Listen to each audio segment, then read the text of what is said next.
এখন আমাদের ধারাবাহিক রুহানি অনুষ্ঠানে কিছু আলোচনা করা হইবে সিরাতাল মুস্তাকিমের আরেক তথ্য সম্পর্কে, এবং উক্ত উল্লেখকৃত সেই তথ্য হইল প্রত্যেক মানব দেহর লতিফাধারী নফস রুহুর পরিচালক তত্ত্ব সম্পর্কে আজকের পর্বে কিছু আলোচনা দলিল প্রমাণ সহ করা হইবে।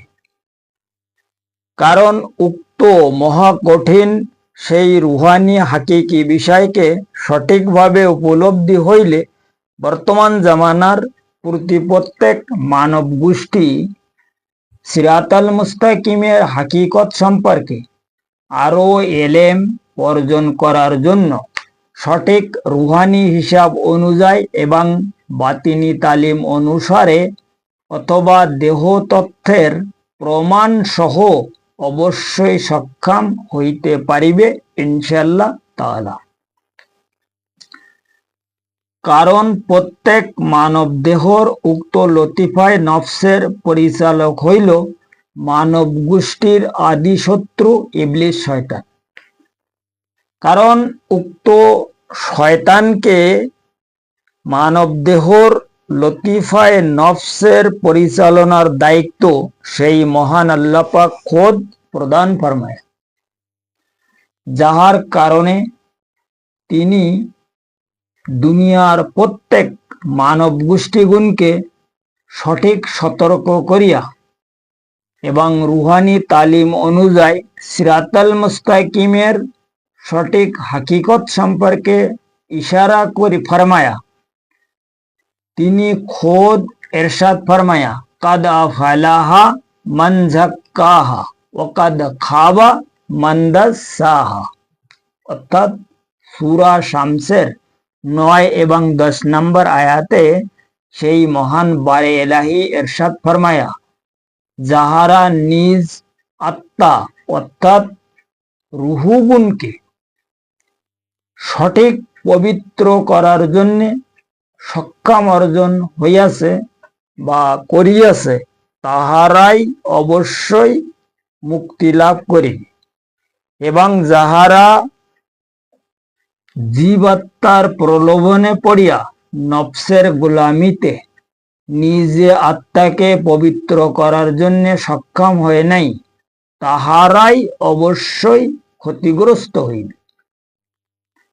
কারণ তফসির আজিজিয়াতে লেখা রইয়াছে যে ব্যক্তি সেই মহান আল্লাহ পাকের বাতিনি এলেমকে উপলব্ধি করিতে সক্ষম হয় নাই তাহাদের মৃত্যু অতি সংকটজনক হইবে। এবং মানে এমন ভাবে ওখানে বলা রয়েছে যে বাতিনি এলেমের আদনা অংশকে যদি কেউ উপলব্ধি করিতে সক্ষম না হয় তবে তাহার মৃত্যু অতি সংকটজনক হইবে এবং পরকালে মুক্তির আশা তো মোটেও নয়। এখন এই বাতিনি এলেমের আদনা অংশকে বিশ্বাস করার মূল বস্তু হইল সেই মহান আল্লাহ পাকের বাতিনগত বিষয় অর্থাৎ রুহানি বিষয়কে সর্বপ্রথমে বিশ্বাস স্থাপন করা। মানে তিনি মানব দেহর মধ্যে যে রুহুগুণকে প্রদান ফরমায়া উক্ত রুহুগুণের হাকিকত সম্পর্কে সর্বপ্রথমে বিশ্বাস স্থাপন করাকে বাতিনি এলেমের আদনা অংশ বলে। এখন এই বাতিনি এলেম আসলে কি এবং এই লতিফায় নফসের পরিচালক হচ্ছে শয়তান। এই দুটো বিষয় যদি আমরা ঠিকভাবে উপলব্ধি করিতে পারি যে বাতিনি এলেম আসলে কি আর এই শয়তান আমাদের লতিফায় নফসকে কি কারণে পরিচালনা করে এবং আল্লাহ রাব্বুল আলামিন ইজ্জত যেখানে ওনার সামনে, এখানে খুব বারিক ভাবে মানে চিকন ভাবে বোঝার প্রয়োজন আছে যে যেখানে হজরতে আদম আলাইহিস সালামের সঙ্গে ওই শয়তান সেই আল্লাহ পাকের দপ্তরে ওনার সামনে বেয়াদবি করল, এবং তারপরও এই আদম সন্তানের বা প্রত্যেক বনি আদম গুণের এই লতিফায় নফসকে পরিচালনা করার দায়িত্ব সেই মহান আল্লাহ পাক ওই শয়তানকে কি জন্য প্রদান করবে। এখানে খুব কঠিন ভাবে একটা বোঝার বিষয় আছে, কারণ আল্লাহ এই মানব গোষ্ঠীকে বানায় তো আজাব দেওয়ার জন্য না, না ও জাহান্নামে ভরার জন্য মানব গোষ্ঠীকে বানায় কি?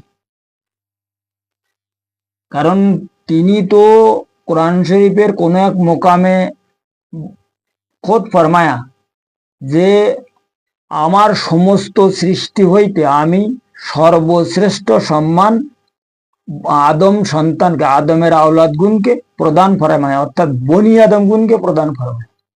এরপরে যিনি বনি আদমের প্রতি এত বড় একটা অনুদান বা অবদান বা এত বড় একটা নিজের আকাঙ্ক্ষা দেখাচ্ছে, তাহলে আদি আদম যিনি ছিলেন তার সঙ্গে তার কি সম্পর্ক ছিল এখানে তো ভালোভাবে বোঝা যাচ্ছে। এরপরে উনার সঙ্গে ওই আদি আদমের সঙ্গে যখন ওই ইবলিস শয়তান বেয়াদবি করল, তারপরও আদম সন্তানের রুহানিগত বিষয়, নফসানি ব্যাপার, যেটা একটা বিরাট বড় চ্যাপ্টার, মানে মানব দেহের মধ্যে যতগুলো রুহু রয়েছে ইনসানি, ঠিক ততগুলো রুহু রয়েছে নফসানি। এই নফসানি রুহুর সারে দায়িত্ব ওই শয়তানকে কি জন্য দেওয়া হচ্ছে, এখানে চিকন ভাবে বোঝার একটা বিরাট দরকার আছে। কারণ আল্লাহ তো, আল্লাহর সঙ্গে আর বান্দা অর্থাৎ মানুষের সঙ্গে তো কোনো আল্লাহর দুশ্মনী নেই না।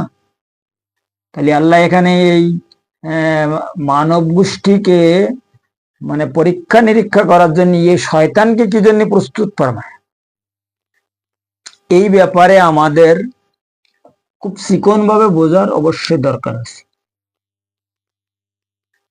কারণ হইল এর, আমি এদার উদার না করে সোজা কথাটা বলি, যখন এই লতিফায় নফসকে মানব দেহর মধ্যে রাখার আগে চারজন জিন্নাতের রুহুকে একসঙ্গে ফানুস করিয়া ফের এই লতিফায় নফসকে বানানো হয়েছে, এবং এই শয়তান খোদিত জিন, এ জিনির আওলাদ।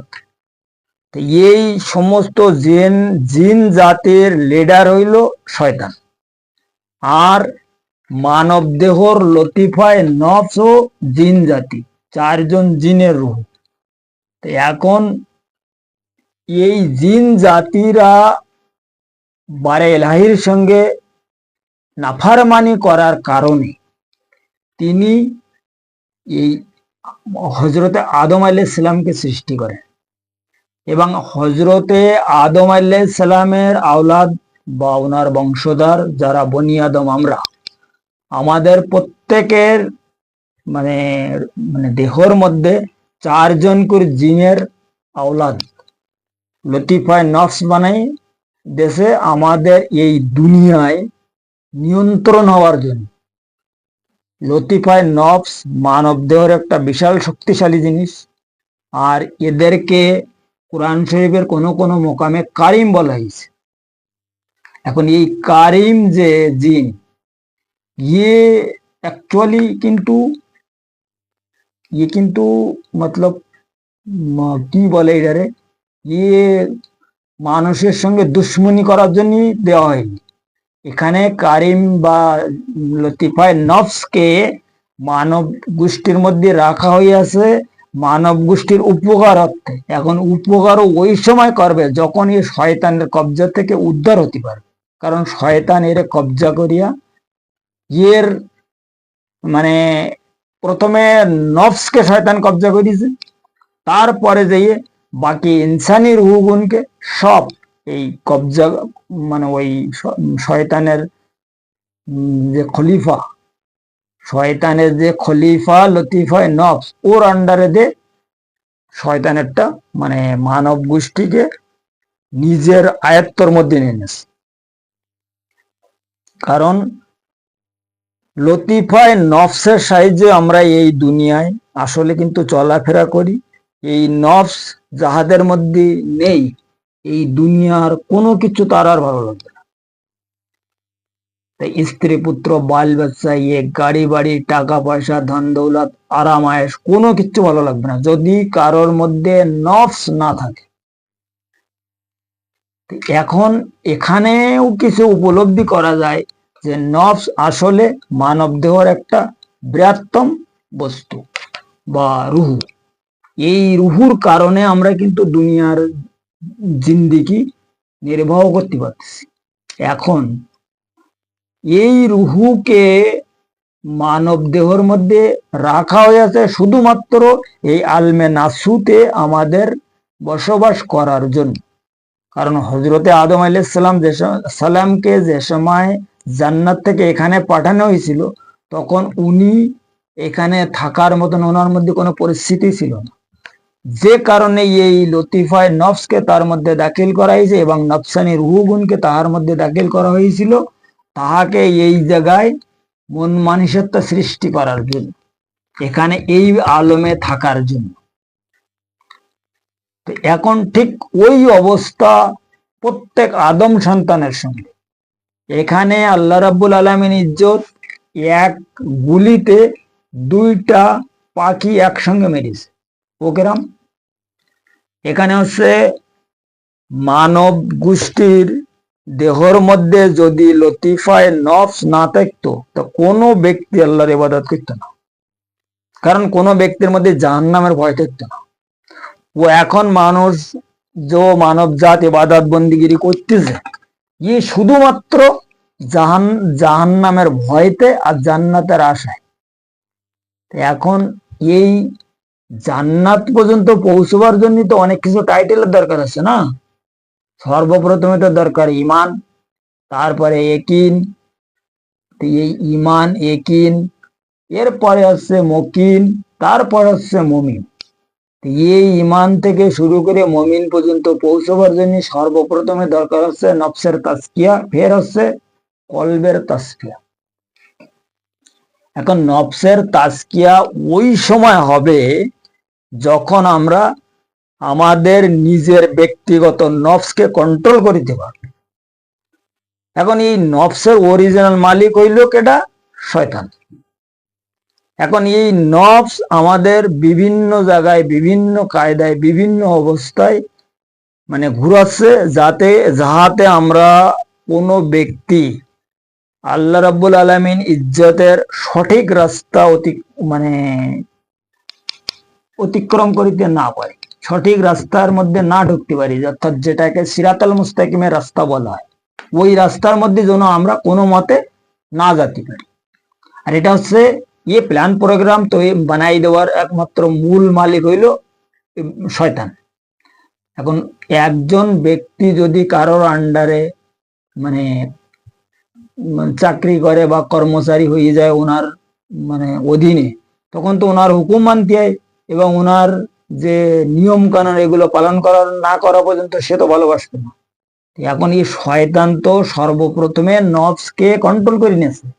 এইবার নফসের কন্ট্রোল করে ওর হাতে মানব দেহর মধ্যে যত কিছু আরো অন্যান্য রূহ আছে সবার দায়িত্ব ওই লতিফায় নফসের হাতে দিয়ে দিয়েছে। এখন নফস তো নিজেই জানেন না আমি কেডা, আর আমাকে কি জন্য এই মানব দেহের মধ্যে রাখা হয়েছে, কারণ এই ব্যাপারটা তার জানার শয়তান সুযোগও দিচ্ছে না। আর ও তো ওর নিজের ব্যক্তিগত ব্যাপার তো গেল দূরের কথা, ওকে তো প্রথমে গুমরাহ বানাইছে শয়তান, বানাবার পরে অন্যান্য রুহুগুন গুমরাহ মানে কি ওদেরকে একদম কবজা করে ওর হাতে দিতে।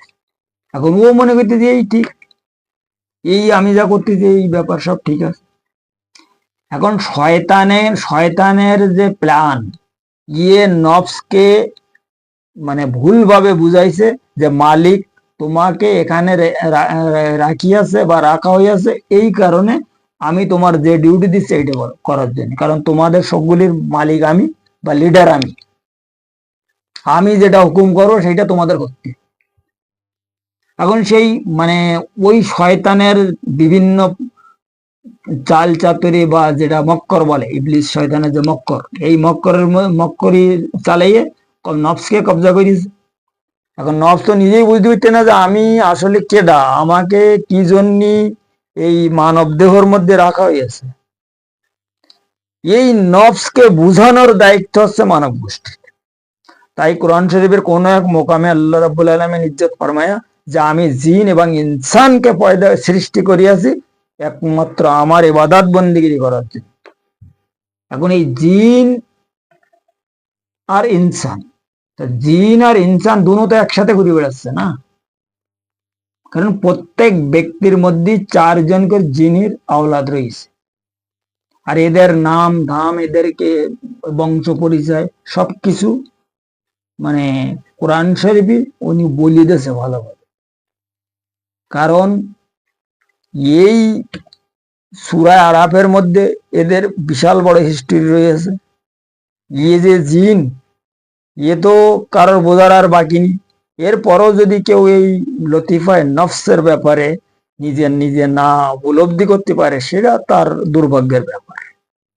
কারণ কোরআন শরীফে তো পরিষ্কার মানে সূরা নাসের মধ্যেও বলা রয়েছে, সূরা নাসের মধ্যে পরিষ্কার ভাবে বলা রয়েছে মিনাল জিন্নাতে অন্নাস।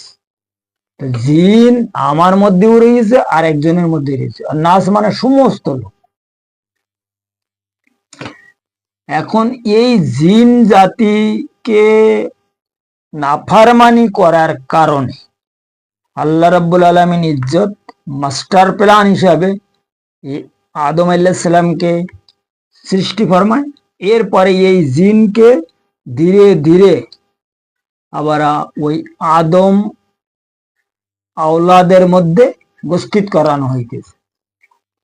এখন এখানে আমরা সারা জন্ম শুনিয়ে আসতেছি বা এখনো বলে বহুত লোকে বা বহুত জায়গায় ওয়াজ নসিহত এইভাবে হয় যে আদম আলাইহিস সালামের আগে আল্লাহ রাব্বুল আলামিন ইজ্জত জিন জাতি সৃষ্টি করিল। তো এই জিন জাতি সৃষ্টি করার পরে ওনারা মতলব যে আল্লাহর সঙ্গে নাফরমানি বা বেয়াদবি করিয়াছিল, তাই তাদেরকে সবাই ধ্বংস করে খতম করে তাই ফের এই মানব জাতিকে বানিয়ে। এই পর্যন্ত কথা তো ঠিক আছে।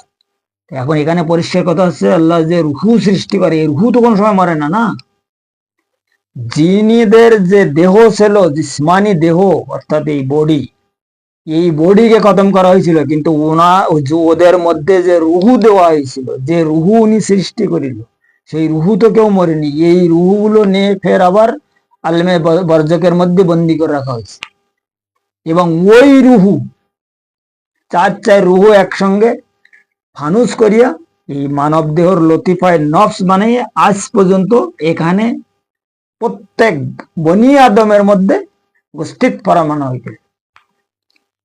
এখন এই নফসানি ব্যাপারটা কিছুটা মানুষ উপলব্ধি করতে পারে, যে ব্যাপারে আমার আজকের এই আলোচনা। কারণ আমরা সবাই এই নফসের কলে পড়িয়াছি, আসল খবর আমরা কেউ পাচ্ছি। কারণ কি, ও শয়তান তো এখানে আমাদের সিনার উপরে প্রথমে 1,80,000 জাল এখানে লাগাই দিয়েছে।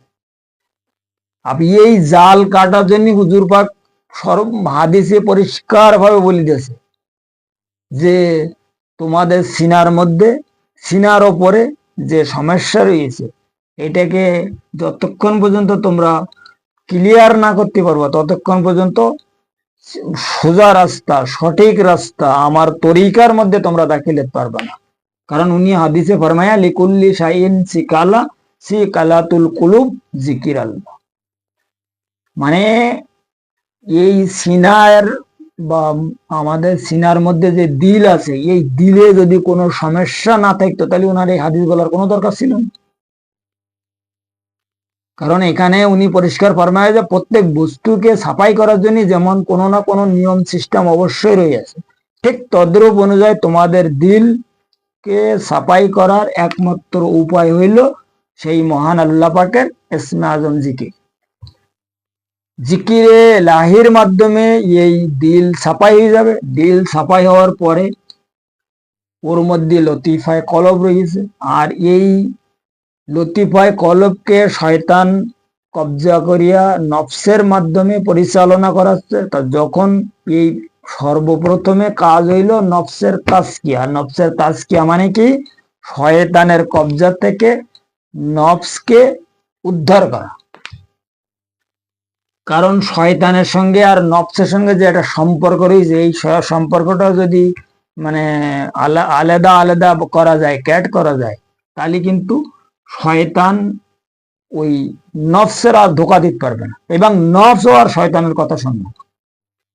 তো যখনই এই লাইনটা বন্ধ হয়ে যাবে তখন নফস আর মানে কলবের উপর অত্যাচার করতে পারবে না। এরপরে এই কলব যখন সবল হবে, এবং কলব ওই সময় সবল হবে নফস যখন কন্ট্রোল হবে। আর এই নফস কন্ট্রোল করার জন্য একজন আল্লাহ পাকের নৈকট্যপ্রাপ্ত বান্দার দরকার, যাদেরকে মানে ওলি বা মুর্শিদ বলা হয়েছে কোরআন শরীফে।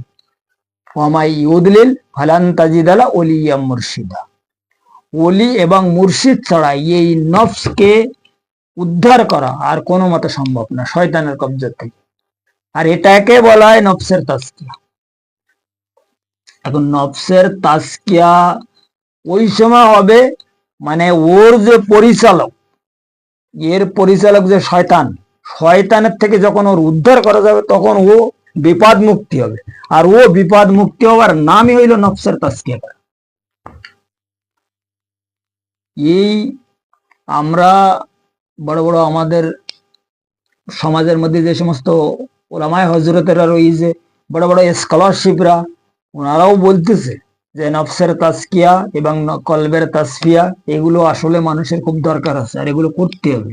এই মানে ইবাদতের কয়েকটা স্তর আছে, এইগুলো এ ব্যাপারে তারা বলতেছে। আসলে কিন্তু এই ব্যাপারে তাদের ফুলফিল এলেম নেই যে আসলে নফসের তাজকিয়া কিভাবে করা যায় এবং করিতে হয়, এবং মানুষ নফসের তাজকিয়া করিয়া কলবের তাসফিয়া পর্যন্ত কিভাবে পৌঁছবে, এই এলেম তাদের মধ্যে। কারণ এই এলেম পর্যন্ত যাওয়ার জন্য মানুষের সর্বপ্রথমে দরকার নিজেকে সংশোধন হবার, এবং নিজের মধ্যে সেই মহান আল্লাহ পাকে যে সমস্ত বাতিনি এলেম অর্থাৎ বাতিনি রুহু উপস্থিত রাখা হয়েছে, ওই রুহুদের প্রকাশ করা। ওদেরকে যখন প্রকাশ করা যাবে তখন ওই এলেমের সংবাদ পাওয়া যাবে। যখন নিজেকে নিজে সংশোধন করা যাবে তখন আর একজনেরও সংশোধন করার জন্য তার মধ্যে শক্তি চলে আসে, এবং আল্লাহ পাক সেই ধরনের একটা ব্যবস্থা তাকে দিয়ে দেয়। এবং উনি ওই মতলব কিমিয়া ফায়েজের মাধ্যমে আল্লাহর তরফ থেকে তার যে কিমিয়া শক্তি হাসিল হয়, ওই কিমিয়া শক্তির মাধ্যমে অন্য আরেকজনের মানে উদ্ধার করতে পারে। ওই নফসকে উদ্ধার করা মানে তাকে উদ্ধার করা। যে কারণে এই বায়াত মুরিদের একটা ব্যাপার স্যাপার কোরআন হাদিসের মধ্যে পাওয়া যায়, এবং হুজুরে আকরাম পরিষ্কারভাবে ফরমাই দিয়ে আল্লাহ রাব্বুল আলামিন ইজ্জত সূরা ফাত্তার 10 নম্বর আয়াতে পরিষ্কার বলে দিয়েছে বায়াত সম্পর্কে। বায়াত বা বিক্রি এই কারণে হতে হয়, এই নিজেকে নিজে কন্ট্রোল করার আমাদের কোনো শক্তি নেই। আর সাধারণ মানুষ যত প্রকারে এলেমদারি হোক না কেন, এই নফসের সঙ্গে তারা পারবে না। কেন পারবে না? এই শয়তান বহুত বড় এলেমদারি, আর ওর ওই এলেম লতিফা নফসকে শিক্ষা দিচ্ছে। এরপরে তুমি যে এলেম অর্জন করতেছে, এই এলেমের সেই অনেক এলেম তারা জানে, আর তার মধ্যে অনেক পাওয়ার রয়েছে। যখনই কোনো একজন আল্লাহর নৈকট্যপ্রাপ্ত বান্দা আল্লাহর তরফ থেকে লাদুনি শক্তি যেটাকে বলা হয় এলমে তাসাউফ, এলমে তাসাউফ অর্থাৎ লাদুনি, ও তাহাকে বলে লাদুনি। এলমে লাদুন মানে হইল আমারা তরফ থেকে, আল্লাহর তরফ থেকে যে শক্তি যাহাকে উনি প্রদান ফরমায় ওটাকে লাদুনি শক্তি বলে। এবং এর একটা পরিষ্কার প্রমাণ আপনারা শোনেন। হজরতে আদম আলাইহিস সালাম থেকে শুরু করে হুজুরে আকরাম সালাতুসাল্লাম পর্যন্ত যত নবী পয়গম্বর যাহা কিছু দুনিয়ায় আবির্ভাব হয়েছে, একজনের এলেমের সঙ্গে আরেকজনের এলেম কিন্তু মিল নেই। একজনের হেদায়েতের সঙ্গে আরেকজনের হেদায়েত কিন্তু মিল নেই। আর একজনের যে এলেম দিয়েছে অন্য আরেকজনের সেই এলেম দেয়নি, আর তাকে অন্য রকম এলেম দেওয়া হয়েছে। এটাকে বলা হয় এলমে লাদুন, অর্থাৎ তাহার তরফ থেকে তিনি যাহাকে যাহা দান করিবে ওটা হইল এলমে লাদুন তার জন্য। এখন ওই এলেম যখন উনি দুনিয়ায় প্রকাশ করে তখন দুনিয়ার লোক বলে আরে তো আমরা কোনো শুনি সে কথাবার্তা আবার কি কোথা থেকে বললি, আর কোথা থেকে বলতেছে। এই জন্য অধিকাংশ ব্যক্তি যখন এলমে লাদুনি এলেম প্রকাশ ফরমায়া, আর ওই লাদুনি এলেমের মাধ্যমে যখন উনি হেদায়েতের কাজ শুরু করেছে, তাদের নামে বিভিন্ন ফতোয়া, বিভিন্ন কিছু মানে ক্লেম এই সাধারণ মানব গোষ্ঠী সৃষ্টি ফরমায়। শুরু থেকে একদম হুজুর পাককেও বহু কিছু বলা হয়েছে, জাদুঘর ও তা পাতানি নাউজুবিল্লাহ মিন যালিক। এইসব কথাবার্তার বহু লোকে বহু ব্যক্তিরা কাফের বেদিন মুনাফেক যারা ছিল কারা এই যে কুফরে মক্কা এরাই তো বলিছে না কথা। তো হুজুর আকরাম সালাতুসাল্লামকে যদি এই কথা বলা হয় তাহলে আমাদের মতন একজন নগণ্য গুনাহগার ব্যক্তির কি বলবে মানুষ? অনেক কিছু বলবে। যখন যেখানে মাওলায় কায়নাত একটা কথা বলেছে, যতক্ষণ পর্যন্ত দুর্নিন্দা না করবে ততক্ষণ পর্যন্ত কোনো ব্যক্তি সংশোধন হতে পারে না। যতক্ষণ পর্যন্ত কারোর নামে নিন্দা না হবে ওই ব্যক্তি কোনো সময়ের জন্য সংশোধন হবে না। আর যে সমস্ত ব্যক্তির নামে এই টাইটেল লাগে, বিভিন্ন প্রকারের খারাপ টাইটেল সমাজের ব্যক্তিরা দেয়, সাধারণ ব্যক্তিরা যারা এলমে লাদুন সম্পর্কে যাদের কোনো এলেম নেই, এলমে লাদুন তারা মানে না, আল্লাহর বাতিনি রাস্তায় তারা চলে না, এরা তো অবশ্যই দেবে কেলেম। তো কেলেম দিলি তো ভয় করার কথা না। যেখানে যেমন এই আবু হুরায়রা খোদি উনি ভয় খেয়ে গেছে, উনি বলে না ও তো আমি প্রকাশ করবো, ও ও এলেম যদি আমি প্রকাশ করি তো আপনারা আমার গলা কেটে দেবেন। তো আমি যেটা প্রকাশ করার মতন ওইটা প্রকাশ করে দিছি। এখন আবু হুরায়রা রাদিয়াল্লাহু তাআলা আনহুর মতন যদি সবাই এইভাবে বসে যায় তাহলে তো আল্লাহর এলমে লাদুনি এলেম আল্লাহকে প্রদান করার কোনো যুক্তি আসে না। এই জন্য আল্লাহ পাক ফরমায়া আমি যাহাকে হিকমত দেই তারে কল্যাণও দেই। উনি যাহাকে হিকমত দেয় তারে ওই এলেম প্রচার করার শক্তিও দেয়, এবং যার এলেম সেই প্রকাশ করে ও সাধারণ মানুষ আসলে বুঝতে পারে।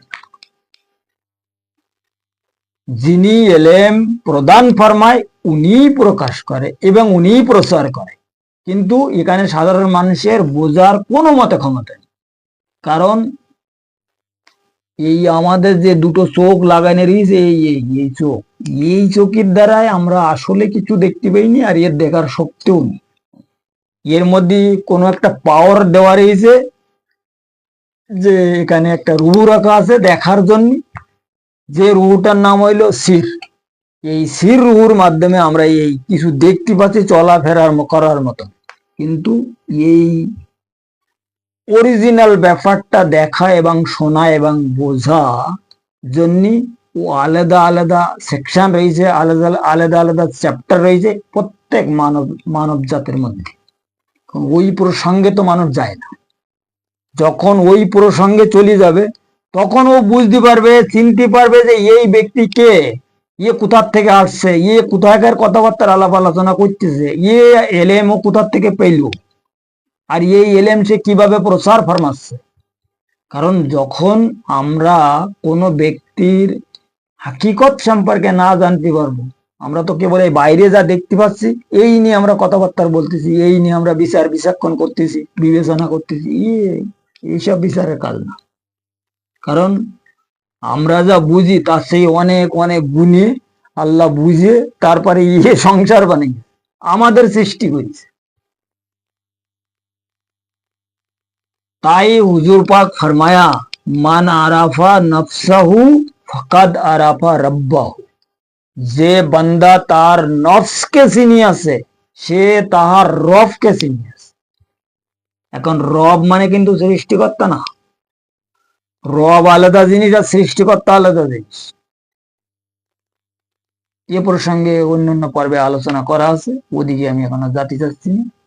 যাই হোক, এই মানে আজকের মেন আমাদের আলোচনা যে টপিক ছিল, যেটাকে বলা হয় মেন বিষয়, এটা হইলো আমাদের মধ্যে যে লতিফায় নফস বসবাস করে, বা যে নফসের সাহায্যে আমরা দুনিয়ার জিন্দিগি নিবাসছি, বা দুনিয়ার বিভিন্ন বিষয় আমরা মানে কি করে এটাকে পরিচালনা করিতেছি।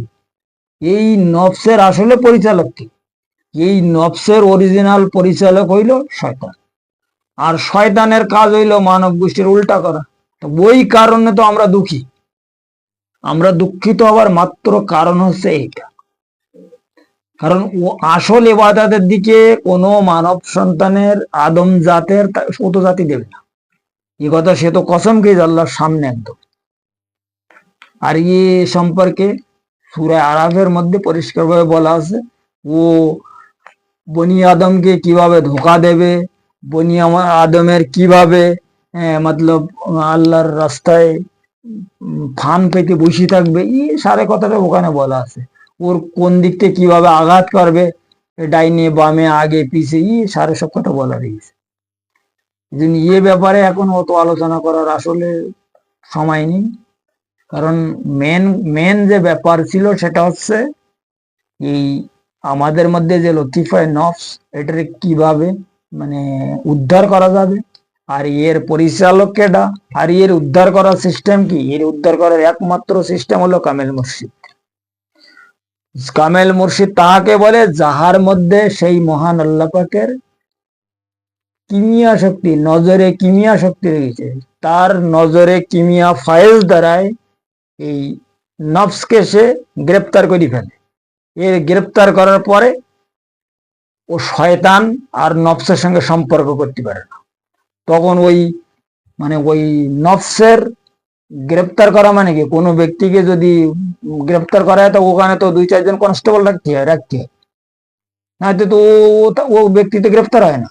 ঠিক তদ্রূপ ব্যাপার, যিনি মুর্শিদে কামেল, তার কাছে অনেক বাহিনী আছে আল্লাহর তরফ থেকে। উনি কি করে, ওই বাহিনী দ্বারা ওই লতিফায় নফসের গ্রেপ্তার করে। আর ওকে বলা হয় যে এর কাছে যেন শয়তানের সঙ্গে আর যোগাযোগ না করতে পারে, সেইভাবে তোমরা এর দেখাশুনো করো। এরপরে দেখা যায় ধীরে ধীরে যখন শয়তানের সঙ্গে ওর লাইন ক্যাট হয়ে যায়, তখন ও এদিকে এই আসল বস্তু জেনে ফেলে যে আমি কে, আমাকে কি জন্য এখানে পাঠানো হয়েছে। তখন ও কারিম, ওই জায়গায় বলা হয়েছে এর নাম আছে কারিম। এখানে অনেকে বলে যে লতিফায় নফস তো কারিম, এ তো আমাদের ভালোর জন্য রাখাইছে, কথা একদম 100% রাইট। কিন্তু ভালো ওই সময় করবে যখন ওর ভালো করানো যাবে, অর্থাৎ ওর তাজকিয়া করানো যাবে, পবিত্র করা যাবে। ও তো নাপাক হয়ে রয়েছে, অপবিত্র হয়ে রয়েছে। শয়তান ও তো শয়তানের চেলা হিসাবে মানব দেহের মধ্যে বসবাস করতে। লতিফায় নফস কিন্তু আসলে খারাপ না, তো তাকে খারাপ বানানো হয়েছে। এই হলো আজকের পর্বের আলোচনা। এখন কথা হচ্ছে, এই সমস্ত ব্যাপারে রুহানিগত বিষয় যদি কেউ পরিষ্কারভাবে জানার জন্য চেষ্টা করে, তো সিরাতাল মুস্তাকিমের রাস্তার মধ্যে দাখিল হইতে হবে। যে কারণে হইল সিরাতাল মুস্তাকিমের আরেকটা মানে। কারণ এই যে নফস, আজ পর্যন্ত অধিকাংশ কি আমার মনে হয় 99% ব্যক্তি জানেন না যে আমাদের মধ্যে যে নফস রয়েছে, লতিফার নফস, কি, এর জাত কি, এর মানে গোষ্ঠী কি, আসলে আমাদের কি কাজ করে, আমাদের উপকার করে না অপকার করে, এই ব্যাপারে কেউ জানে না। কত দূর পর্যন্ত জানে যে আমাদের মধ্যে একটা নফস আছে, ওই জানে। আর হুজুর পাক যে একটা কথা একদম ডিক্লেয়ার দেখেছে যে প্রত্যেক আদম সন্তানের মধ্যে একটা করে শয়তান বসবাস করে, মানে শয়তানের চেলা বা শয়তানের আওলাদ, এতটুকু জানে। কোথায় থাকে, কিভাবে আমাদের ক্ষতি করে, কোন অবস্থায় আমাদেরকে পরিচালনা করে, এইসব ব্যাপারে কেউ জানে না। এইসব ব্যাপারে সব জানার জন্য যদি কারোর ইচ্ছা থাকে, বা কারো যদি সিরাতাল মুস্তাকিমের রাস্তায় চলার ইচ্ছা হয়, তাহলে এই কামেল মুর্শিদের অবশ্য দরকার, অর্থাৎ রুহানি উস্তাদ যাকে বলা হয়। রুহানি উস্তাদ ছাড়া এইসব মানে সাজেশন আর এইসব রাস্তায় কেউ চালাতে পারবে না। যদি কোনো ব্যক্তি কোনো রাস্তা না পায়, ডেসক্রিপশনে নাম্বার দেওয়া রয়েছে, এখানে সম্পর্ক করলি কোনো না কোনো একটা ব্যবস্থা মালিকের তরফ থেকে করা হইবে। সঠিক রাস্তায় চলার জন্য নিজের ভিতরে যে জুলুম আসছে, এই জুলুমের মানে অত্যাচার হইতে উদ্ধার হওয়ার জন্য একটা না একটা ব্যবস্থা অবশ্য করা হইবে, ইয়ে একদম পাক্কা ওয়াদা আমার। যাই হোক, আজকের আলোচনা এই পর্যন্ত রাখা হইল। আগামী পর্বে সিরাতাল মুস্তাকিমের আরো অন্যান্য বিষয়ে কিছু আলোচনা দলিল প্রমাণ সহ করা হইবে, যদি মুর্শিদ দয়া ফরমায়।